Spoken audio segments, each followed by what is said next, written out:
Bonjour, chers internautes, chers frères et sœurs en Christ. Alors, nous sommes à nouveau réunis autour de la café, en vrai dire, mais aussi autour de la parole. Partager la parole du Seigneur. Voilà, alléluia, gloire à Dieu. Merci Seigneur. Merci Seigneur parce que tu as encore une fois permis qu'on soit ensemble, réunis devant ta face pour encore une fois partager ta parole. Alors, bonjour Eric, comment vas-tu? Alors bonjour Karine, je vais très bien, toujours par la grâce et uniquement par la grâce de Dieu. Donc c'est vrai que merci Seigneur pour le temps radieux. Hein, Dieu nous a vraiment bénis, il fait beau, c'est super. Et ce qui est encore plus superbe, ce qui est encore mieux, c'est qu'on n'a rien préparé. Et effectivement, on va se laisser conduire toujours par le Saint-Esprit et que le Seigneur vraiment nous guide. C'est vrai, effectivement. On avait préparé un sujet et finalement, ce matin, en priant, mon cher époux aussi, moi-même, nous avons décidé de venir là, simplement, humblement, et avec Christ, avec le Saint-Esprit. Et puis, on va se laisser conduire par le Seigneur pour que nos auditeurs et nos auditrices déjà puissent recevoir des paroles de vie, de vérité, ce qu'ils ont vraiment besoin d'entendre. On se laisse conduire et on marche par la foi, et en espérant que certains auditeurs, auditrices seront vraiment touchés par la grâce, par le Saint-Esprit, par vraiment la vie de l'Esprit, la vie d'en haut. Parce que nous sommes des enfants de Dieu, nous sommes nés de nouveau. Nous ne sommes pas des religieux, nous ne sommes pas une secte. Nous sommes vraiment des enfants de Dieu. Nous avons expérimenté, nous avons rencontré Jésus-Christ dans notre vie, personnellement. Et si nous sommes là aujourd'hui, c'est pour témoigner justement de cette rencontre avec Jésus-Christ qui est vivant, qui est là et qui est parmi nous et qui est en nous, parce qu'il a fait sa demeure en nous. Nous sommes ses enfants bien-aimés. Il est notre Dieu, notre roi, notre Seigneur.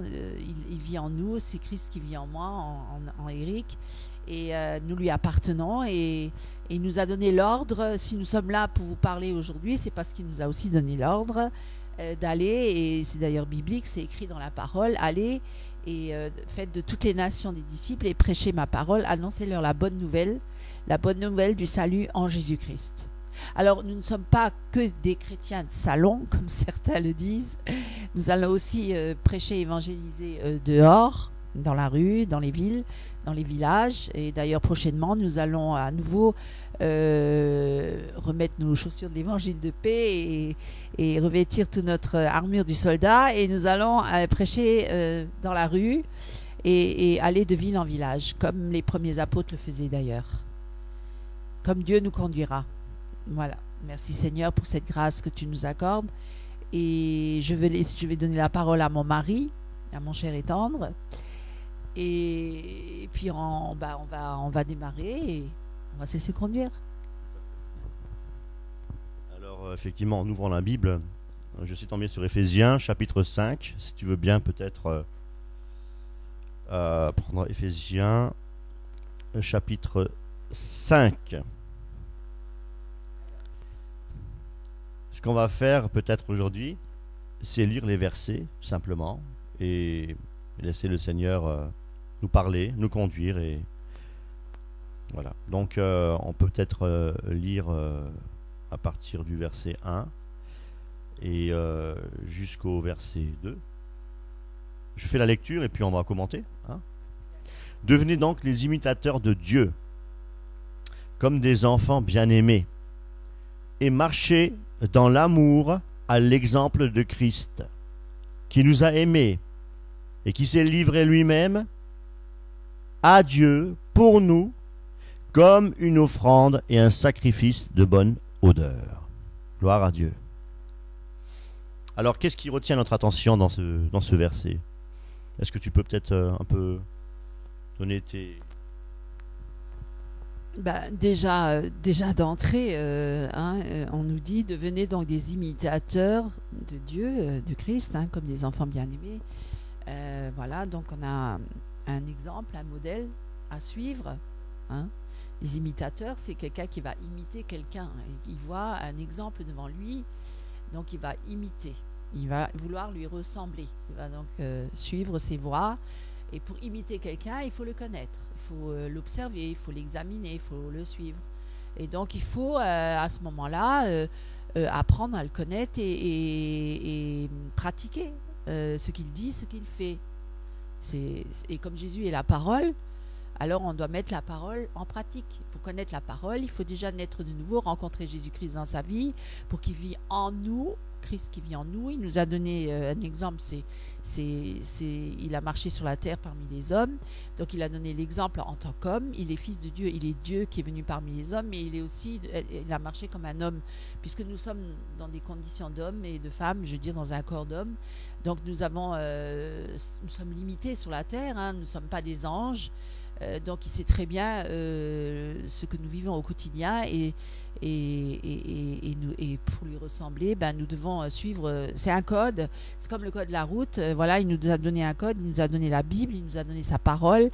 Et la parole, elle s'est faite chair, elle était vivante, elle a marché parmi les hommes. Et nous aussi, nous devons marcher comme Christ a marché parmi les hommes et accomplir son œuvre comme il l'a accompli. Voilà, c'est ça. Donc, il marchait dans l'amour, dans l'exemple de Christ, c'est ça ce que ça veut dire. Et qui s'est livré lui-même pour Dieu, ça veut dire dans l'obéissance. Hein. Il n'a pas fait sa propre volonté, mais il s'est livré lui-même à Dieu. Donc, il s'est donné à Dieu, comme nous-mêmes, nous devons nous donner à Dieu. Nous devons suivre Dieu, nous devons dire non pas ma volonté, Seigneur, mais ta volonté. Avant toute chose, parce que l'homme a sa propre volonté, ses propres désirs.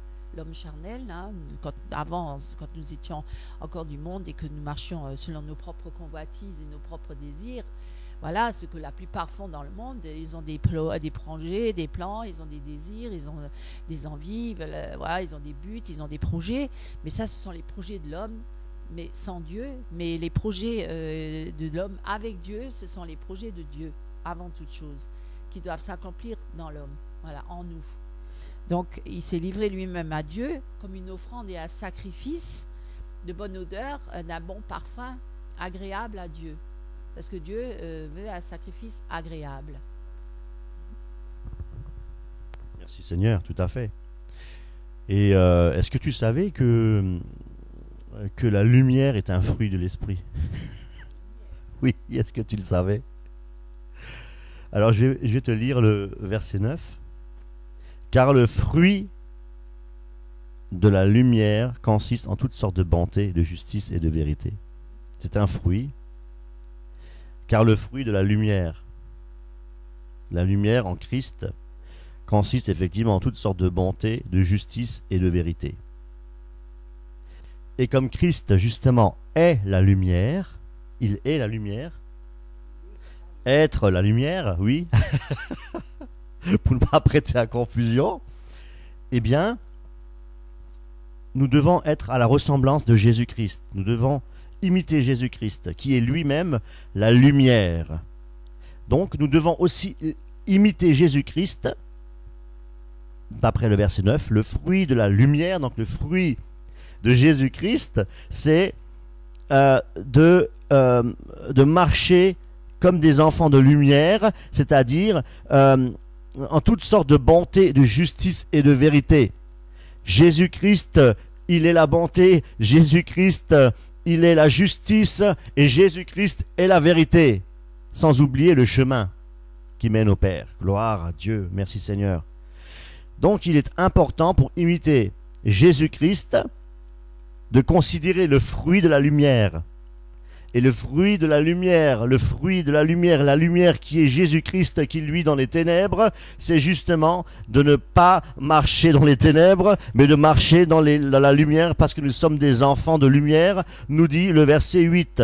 Autrefois vous étiez ténèbres, et maintenant vous êtes lumière dans le Seigneur, marchez comme des enfants de lumière.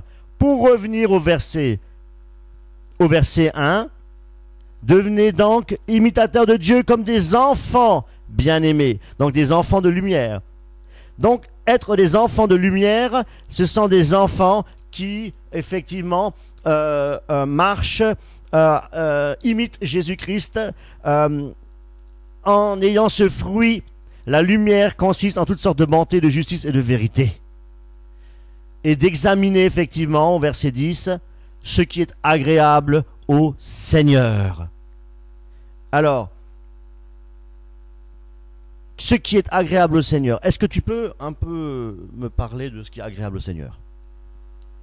Oula. Alors là, c'est... Ah oui, bien sûr. Mais bon, j'allais dire... Bien sûr, je vais le lire et puis on va débattre dessus. Ah bah du coup, Tigrou, il veut partager la parole avec nous. Hein. Donc, je vais lire. Alors, Tigrou, et par contre, il ne faut pas sortir tes griffes. Hein. Aïe, aïe, aïe. Alors, que la débauche, ni aucune impureté, ni la cupidité ne soient pas même nommées parmi vous, ainsi qu'il convient à des saints. Je continue encore un peu. Qu'on n'entende ni paroles grossières, ni propos insensés ou équivoques, choses qui sont contraires à la bienséance, qu'on entende plutôt des actions de grâce. Oui, car sachez-le bien, aucun débauché ou impur ou cupide, c'est-à-dire idolâtre, n'a d'héritage dans le royaume de Christ et de Dieu. Alors là, tout de suite, d'entrée, Dieu ne va pas par quatre chemins, il nous dit clairement les choses. Hein. La débauche, voilà, c'est tout ce qui est contraire à la sainteté, à la pureté, à l'opposé du péché. La débauche, c'est être rebelle contre les lois de Dieu et vivre dans toutes sortes de désordres et d'inconduite et d'impureté et d'impudicité et de toutes sortes de mensonges, voilà, toutes sortes de péchés quoi qu'on peut faire. On peut faire une liste, elle peut être longue. Hein. Bon, bah Thibaut, tu sais quoi, tu vas aller dans ton panier, hein, voilà, qui sera bien là-bas. Voilà. Très bien. Voilà, donc du coup, je me suis... Alors, c'est ça, la débauche, c'est toute forme de péché, de révolte contre Dieu, d'impureté, d'impudicité, toutes les pratiques mauvaises qu'on peut faire, même la magie, la sorcellerie, la divination, tout ce que Dieu a interdit dans les lois, parce que Dieu a établi des lois, et on les a tous transgressées, évidemment, puisqu'on est des pécheurs de nature, et que c'est pourquoi Jésus est venu pour nous sauver, évidemment. Et là, il nous fait la liste en disant que voilà, maintenant, vous avez changé de camp, donc ne marchez dans la lumière et plus dans les ténèbres, et n'accomplissez plus les œuvres des ténèbres, qui sont telles que la débauche, hein, ni aucune impudicité. Donc un homme impudique ou une femme impudique, c'est la nudité, je m'expose, je provoque, c'est toujours à connotation sexuelle ou vulgaire ou grossier. D'ailleurs, les grossièretés, ne pas évoquer des grossièretés de votre bouche. Hein. Notre bouche, elle doit être là pour louer Dieu, et pour adorer Dieu, pour glorifier Dieu, pour bénir et non maudire. Hein. Voilà, avec notre langue, bénir même nos ennemis, c'est pas toujours évident. Quand on est persécuté, c'est sûr.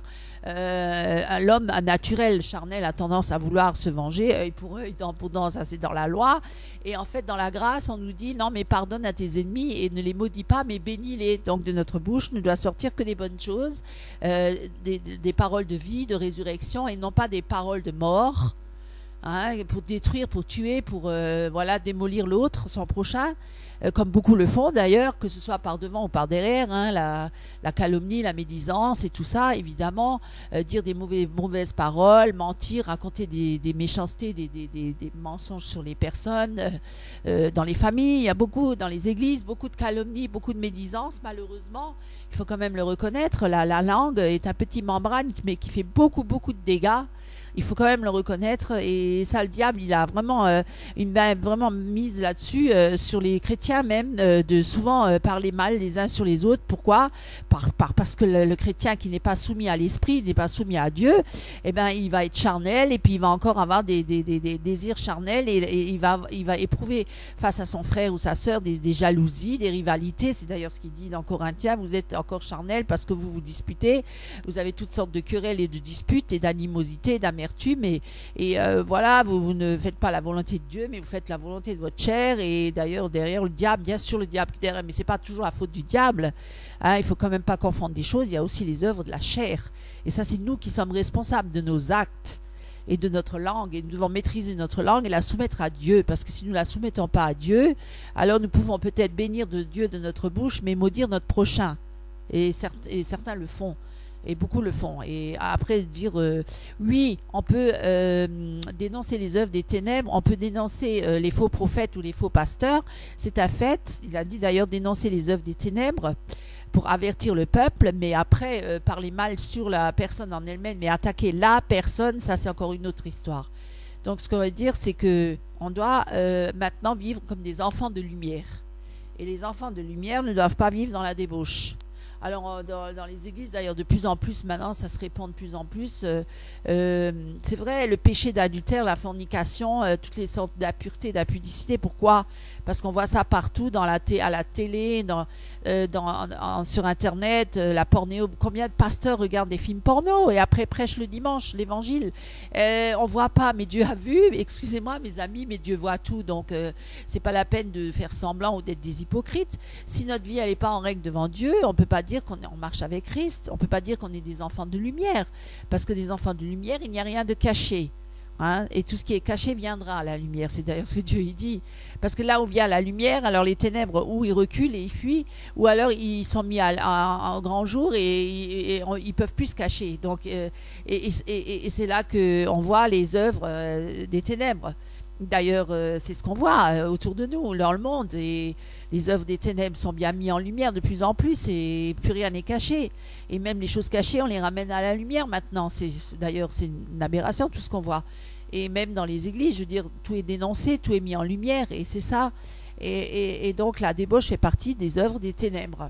Et la pureté, l'impudicité et la cupidité, qui est d'ailleurs l'amour de l'argent, hein, l'avarice et tout ça, c'est de vivre que pour faire de Dieu son maître, hein, l'argent. C'est bon, beaucoup de chrétiens aussi. Les gens du monde, après, ils sont dans le monde, hein, ils sont dans les ténèbres, ils sont voilà, sous l'emprise du mal. Hein. Mais les enfants de Dieu, les enfants de lumière, ils ne devraient même pas évoquer l'argent. Hein, je crois que c'est même écrit.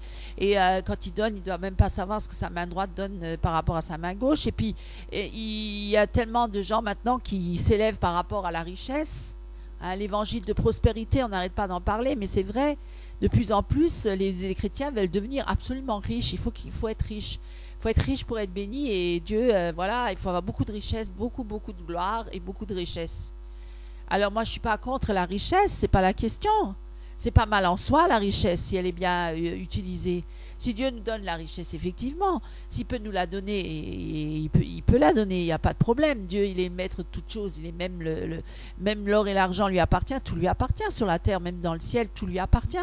C'est pas à Satan. Satan, c'est un usurpateur, il l'a volé, il l'a pris, mais à la base, c'est quand même Dieu qui est maître de toutes choses et c'est lui le créateur. Et Satan, il n'a qu'à plier les genoux. Hein. Si Dieu veut donner de la richesse à un enfant de Dieu, il la donnera, il n'y a pas de problème. Mais s'il la lui donne, c'est pour une raison.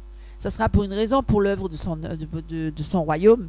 Ça veut dire que ça sera pour construire des orphelinats ou bien pour distribuer des Bibles ou que sais-je encore, mais certainement pas pour construire des grands temples, des églises. Et l'argent, elle ne sera pas extirpée des hommes pour les voler et pour les comment dire, les dénuder et puis les voler, quoi. Hein. Dépouiller, voilà, pour les dépouiller. Ça sera plutôt des offrandes qui viendront on ne sait d'où et ça dépouillera personne. Oui, tu voulais rajouter quelque chose? Oui, tout ce que tu dis est tout à fait vrai. Et je crois que ce qui se passe aujourd'hui, c'est qu'on n'a plus cette notion de sainteté, d'équilibre dans l'Église. L'Église est devenue mondaine et pour certains même apostate. Et c'est un constat, ce n'est pas une critique ou quoi que ce soit, c'est un constat.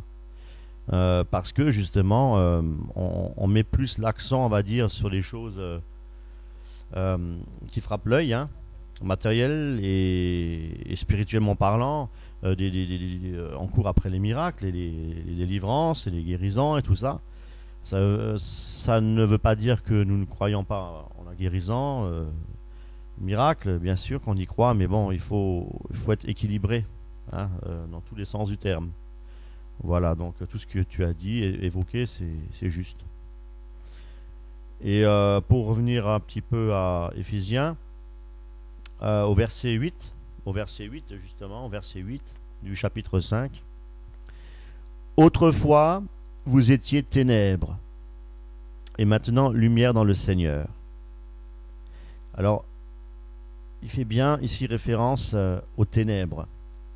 Autrefois, vous étiez ténèbres. Ça veut dire que nous ne sommes plus, si nous sommes en Jésus-Christ, si nous avons effectivement donné notre vie à Jésus et reconnu notre Jésus-Christ comme notre Seigneur et notre Sauveur, et nous sommes passés par la nouvelle naissance, nous sommes des enfants de lumière, nous ne sommes plus dans les ténèbres. Vous étiez autrefois ténèbres, autrefois.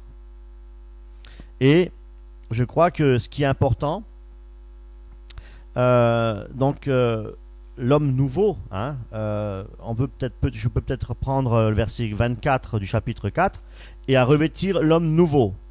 C'est ce que Dieu nous demande maintenant que nous sommes devenus effectivement des enfants de lumière. Nous devons effectivement revêtir l'homme nouveau. Et l'homme nouveau, créé selon Dieu dans une justice et une sainteté que produit la vérité. L'homme nouveau.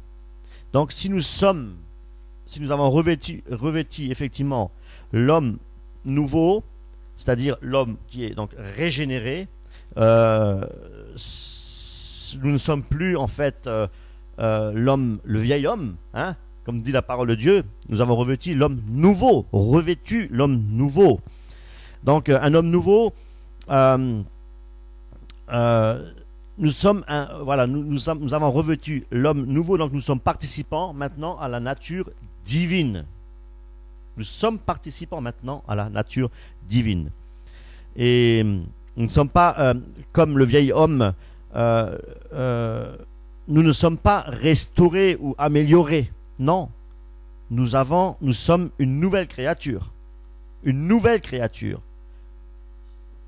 Les choses anciennes sont passées, elles n'existent plus. Elles n'existent plus, mes amis. C'est pas que Dieu nous a améliorés, passés d'un état à l'autre, donc de la mort à la vie, en étant améliorés. Non, nous sommes passés de la mort à la vie. Et ça, il faut en être conscient. C'est pour cette raison-là que nous ne pouvons plus pratiquer les choses des ténèbres. Un enfant de Dieu ne peut plus pratiquer les choses des ténèbres. Ça ne veut pas dire que dans la faiblesse de sa chair, il pêche. Nous péchons tous, et même des fois volontairement, parce que la chair est faible. Mais nous sommes une nouvelle créature, que nous le veuillons, que nous ne le voulons pas. Dieu l'a dit. Si nous nous tournons vers Jésus-Christ, le Seigneur nous a lavés et purifiés de tout péché. Donc si nous péchons, s'il nous arrive de pécher, nous ne revenons pas en arrière. Le sacrifice a été accompli une fois pour toutes sur la croix. Et nous avons maintenant cette grâce. C'est par grâce que nous sommes sauvés, par le moyen de la foi, mes amis. Et il est donc important de considérer la parole de Dieu. Et nous ne sommes pas sauvés par les œuvres. Et le problème, il est là, c'est que on se sent pas assez bon, donc il faut faire quelque chose pour Dieu.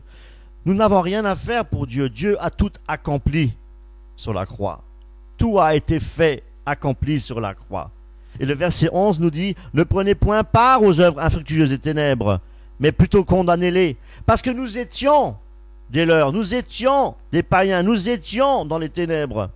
Et aujourd'hui, nous devons les condamner au nom de Jésus-Christ de Nazareth.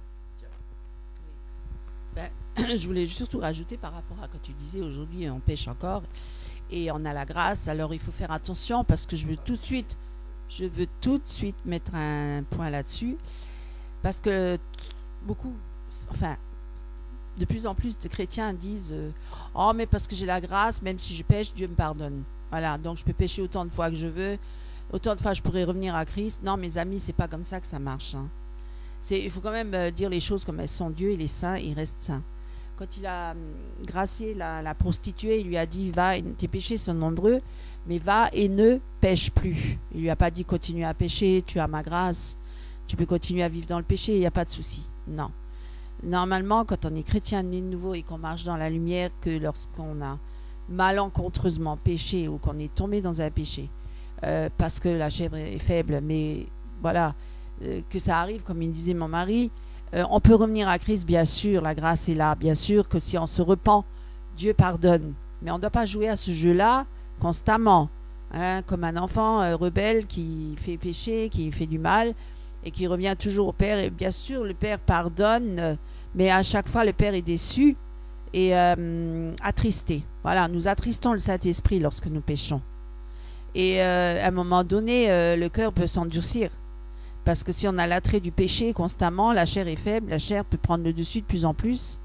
Et à un moment donné, Dieu nous lâche véritablement. Ce qu'il veut, c'est lorsqu'il nous tourmente, pour nous culpabiliser, c'est non pas pour nous condamner, mais c'est pour qu'il nous rappelle, oui, à la condamnation pour ceux qui ne sont pas en Christ. Parce qu'il y a la loi, elle est sainte, elle est pure, elle est là, et tout le monde entier est sous la condamnation, sous la malédiction de la loi. C'est vrai que les enfants de Dieu qui sont rachetés par Jésus-Christ, par son sang, par sa croix, la mort sur la croix, par sa résurrection, ils ont une nouvelle vie, ils sont des nouvelles créatures. Mais maintenant, ils ne s'appartiennent plus. Ils ne sont plus à eux-mêmes comme avant. Avant, quand j'étais une nature rebelle et tout, je faisais ce que je voulais. Voilà, je n'étais pas sous la loi, je faisais... Voilà, et donc, aujourd'hui, je ne suis plus à moi-même, je ne m'appartiens plus.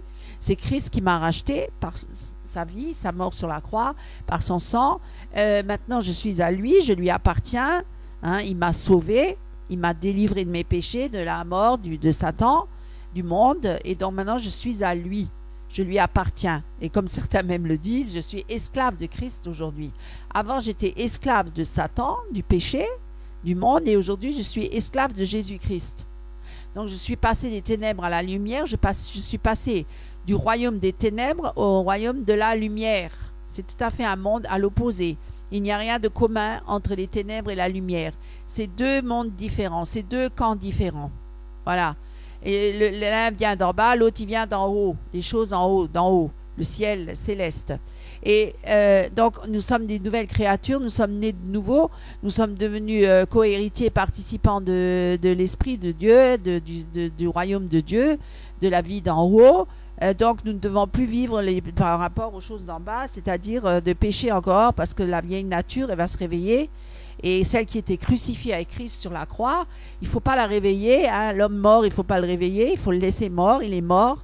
Et comme disait mon mari, les choses anciennes sont passées, toutes choses sont faites nouvelles, donc je ne vais pas retourner dans les vieilleries d'avant. Hein, sinon, je suis comme le chien qui retourne à son vomi, parce que tout ça, c'est écrit dans la Bible, mes amis. On ne va pas retourner dans ces choses-là.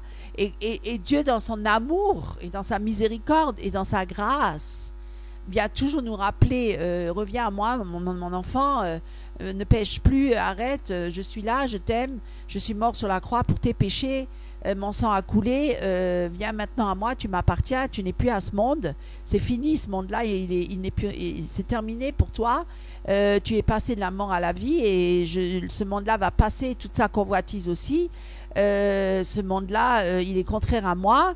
Voilà, et donc tu n'as plus rien à faire dans ce monde, dans le sens là, tu es encore dans le monde, mais tu ne fais plus partie du monde, je t'ai racheté, et donc on n'a plus à avoir les pensées du monde, mais on doit avoir les pensées de Christ. Et si on a les pensées de Christ, eh ben on ne pêche plus, parce qu'on va chaque jour venir à Christ, et chaque jour on va dire Seigneur, sois le maître en moi. Parce que beaucoup de chrétiens disent oui, Jésus c'est mon sauveur, mais après qu'il soit le maître en lui, le Seigneur de tous les jours, ça c'est encore une autre histoire. Parce que ça, c'est le chemin où il y a le renoncement à soi, la mort à soi et la chair, les désirs de la chair, les œuvres de la chair, et marcher par l'Esprit, marcher par le Saint-Esprit et la nouvelle vie en nous. C'est Christ qui vit en moi, ce n'est plus moi qui vis, mais c'est Christ qui vit en moi. Moi, je suis cloué à la croix, ma vieille nature. Et autant mieux, parce que cette vieille nature-là, elle nous a fait beaucoup de soucis. Hein, et elle nous a entraînés dans la mort, hein, dans le désespoir. comme beaucoup sont encore dans la mort et dans le désespoir. Et nous les invitons vraiment, parce que Dieu est un Dieu bon, il est plein de bonté et de grâce. Et si nous, c'est pas pour nous juger, nous condamner, pour nous perdre, il veut pas qu'on se perde. Il veut pas, il est mort sur la croix justement par amour pour nous. C'est l'amour qu'il a inspiré pour venir sur la terre. C'est l'amour que Dieu il a envoyé son Fils unique sur la terre pour nous sauver. Il s'est sacrifié pour nous. C'est par amour, c'est pour que les hommes soient sauvés. C'est pas justement pour qu'ils soient dans les ténèbres et qu'ils soient dans le désespoir, parce que dans le monde des ténèbres, il n'y a pas d'espoir, c'est la fin. C'est le diable, il nous amène dans la perdition totale, dans l'enfer et dans la destruction totale de notre corps, âme et esprit. Et c'est ça le but. C'est un destructeur, c'est un menteur, c'est un meurtrier. Il n'a rien de bon dans le diable. Il est méchant, il n'y a rien de bon. Il y a la haine, il a tout ça, il vous entraîne là-dedans et vous savez même pas, vous êtes tellement aveuglé et il vous enveloppe par un tel aveuglement, par une telle séduction, parce que c'est un séducteur. Il essaie de vous faire miroiter des choses à tous les niveaux, de vous faire croire que le bonheur il est ici-bas sur la terre avec tout le matériel, avec la richesse, vous serez heureux. C'est faux, mes amis, parce que le seul qui peut donner la vie, le bonheur et la joie, c'est Jésus-Christ. Il n'y a pas d'autre bonheur et de joie en dehors de Jésus-Christ. Tout vient de Jésus, tout est en Jésus. Il n'y a rien en dehors de Jésus. En dehors de Jésus, c'est la mort, c'est le désespoir. Et on le voit, les gens sont malades, les gens ils sont perdus, les gens, ils cherchent la vérité, mais ils sont dans le mensonge. Ils sont dans toutes sortes de vanité, ils sont dans toutes sortes de tromperies, dans toutes sortes d'artifices. Ils sont dans les ténèbres, ils sont manipulés par les démons. Ils font des fêtes Halloween et tout ça. Actuellement, la fête des démons, des sorcières, il y a des sacrifices humains à la fin du mois, là, le 30 octobre, le 31, et on fait la fête des morts. Et puis, on ne sait même pas les origines qu'il y a derrière, qui sont celtiques, mais qui sont diaboliques, parce que c'est les satanistes, là, c'est leur plus grand jour de l'année, d'ailleurs, où ils sacrifient des humains, ils violent des enfants, et ils les sacrifient, ils les torturent, ils les sacrifient. Mes amis, je vous dis, ouvrez les yeux, ne soyez pas incrédules, ne soyez pas aveuglés, ne soyez pas naïfs là. On veut rien savoir, on veut faire comme la politique de l'autruche, on met la tête dans le sable, on veut rien voir. Non, on veut pas entendre parler de ces choses-là parce que c'est trop moche. Mais oui, mais c'est ça la vérité. Tout ce qui est caché vient à la lumière. On le voit de plus en plus. Il y a tellement de témoignages de gens qui reviennent des ténèbres et qui témoignent de tout cela. C'est pas en vain qu'ils viennent à la lumière et qui témoignent de tout ça. C'est pour justement avertir les gens et pour leur dire arrêtez de croire que ce monde-là va vous apporter la vie. Non, ce monde-là, il vous apporte la mort et les ténèbres, le péché, toutes les débauches, toute la corruption qu'il y a dans ce monde, hein, la pédophilie, l'homosexualité, lesbienne et tout ce que vous voulez, et les mariages gays et les mariages transgenres et machin. Non, t'es plus un homme, t'es plus une femme, tu sais pas encore ce que tu vas devenir. C'est de la folie, mes amis. Le mal en pis, et que vous voyez même que le pape, il est en train de dire qu'on va se réunir tous ensemble, toutes les religions du monde entier, le 14 mai 2020, pour se réunir pour former une seule religion mondiale. Mais vous voyez pas que derrière il y a un plan déjà qui se prépare pour le nouvel ordre mondial, pour qu'il n'y ait qu'une seule religion, une seule politique, un seul leader là qui va représenter le monde, et qui est l'antéchrist. Ouais, oui, l'abomination du pape François, il disait que la crucifixion, la croix, c'est un échec, alors que la croix, c'est une victoire. C'est une victoire sur Satan, sur le péché, sur le monde, sur les ténèbres, sur les maladies, sur les infirmités. Il a tout accompli sur la croix, et la résurrection. Et le pape dit que la croix, c'est un échec. C'est un échec. Il disait que c'est tout est raté. Jésus a tout raté sur la croix. C'est raté, c'est un échec. Voilà. Mais non, c'était pas un échec. Au contraire, puisqu'il n'est pas resté sur la croix, dans la tombe, il est ressuscité d'entre les morts. Et sur la croix, il a vaincu Satan. Sur la croix, il a vaincu tous les démons, il a vaincu la mort, le péché, la méchanceté, toutes les dominations, les autorités, les a livrées publiquement en spectacle en triomphant d'elle par la croix. Vous vous rendez pas compte de l'œuvre de Dieu, de l'œuvre de Christ sur la croix? C'est une œuvre grandiose, c'est une œuvre merveilleuse, c'est l'œuvre pour sauver l'humanité. Il faut quand même en devenir conscient. Et le pape, il dit que c'était un échec, que c'était un fiasco. Vous vous rendez compte? Le mensonge du diable pour minimiser la perversion. Oui, il rajoute, tu voulais rajouter. Dieu voit les fruits de nos labeurs. Et si parfois nos efforts notre travail semble échouer et ne pas porter fruit, nous devons nous souvenir que nous sommes les disciples de Jésus et que sa vie, humainement parlant, s'est achevée dans l'échec, l'échec de la croix. Oui, tout à fait. Satan est pervers et l'esprit d'Antéchrist est là. D'ailleurs, déjà la première heure, c'était déjà le premier siècle. Hein, l'Antéchrist, des Antéchrists étaient déjà là. Mais là, effectivement, les choses s'amplifient. On voit vraiment,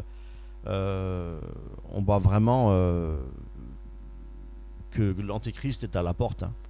Voilà, donc les choses sont en train de bouger très rapidement et voilà. Le temple de Jérusalem. Ah oui, le troisième temple, oui, tout à fait. Donc, effectivement, c'est des choses qui... Voilà, donc, oui, tout à fait. Pour Éphésiens, vous revenir à Éphésiens, j'ai lu là, juste avant, chapitre 5, verset 14.